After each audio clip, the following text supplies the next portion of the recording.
Mister beast ने बोला कि वो अगले 3 साल में मर जाएंगे। When I was 15 years old, I got diagnosed with. लेकिन क्यों? एंड सपोज अगर ऐसा हुआ भी तो उनका यूट्यूब चैनल, जो कि दुनिया का सबसे बड़ा यूट्यूब चैनल बनने वाला है, टी सीरीज को पीछे करके 25 करोड़ सब्सक्राइबर्स करने वाला है, आखिर वो कौन चलाएगा? सब कुछ बताएंगे वीडियो में, तो वीडियो के एंड तक बने रहना। मिस्टर बीस्ट ने एक पॉडकास्ट में बताया था कि उन्हें एक बीमारी है जिसका नाम क्रोन्स है।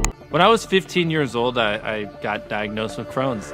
और यही सेम बीमारी former finance minister P Chidambaram को भी है। आखिर ये डिसीज है क्या और क्या मिस्टर बीस्ट इस बीमारी से बच पाएंगे? पहले समझते हैं कि ये डिसीज आखिर है क्या। इस बीमारी का सबसे बड़ा डर ये रहता है कि इससे कैंसर बनने का चांस बहुत ज्यादा बढ़ जाता है, और ये हम सब जानते हैं कि कैंसर कितनी खतरनाक बीमारी है। मिस्टर बीस्ट दुनिया का सबसे बड़ा इंडिविजुअल यूट्यूब क्रिएटर है, जिसके हर वीडियो में पैसा, फन, एंटरटेनमेंट भर भर के होता है। जितने हमारे कुछ पड़ोसी देशों की पॉपुलेशन है, उतने तो सिर्फ मिस्टर बीस्ट के सब्सक्राइबर्स है। बट ये क्रोन्स डिसीज आखिर क्या है एंड क्या ये मुझे या आपको भी हो सकती है? हम सब जानते हैं कि हमारी बॉडी की बेसिक यूनिट सेल होती है, जिसके अंदर लाइबोसोम, न्यूक्लियस, राइबोसोम, माइक्रोकांडिया और भी काफी सारी चीजें होती हैं। अब जो न्यूक्लियर होता है उसके अंदर भी जीन होते हैं, लाइबोसोम होते हैं और भी काफी सारी चीजें होती हैं। अब जो क्रोमोसोम होता है उसके 23 पेयर होते हैं, जिनके अंदर डीएनए होता है, एंड इसी के अंदर इंसान की डेवलपमेंट और फंक्शनिंग से जुड़ी सारी इन्फॉर्मेशन होती है। एंड उसी में प्रॉब्लम होने की वजह से इम्यूनिटी सिस्टम सही से काम नहीं करता और क्रोन्स डिसीज का खतरा बढ़ जाता है।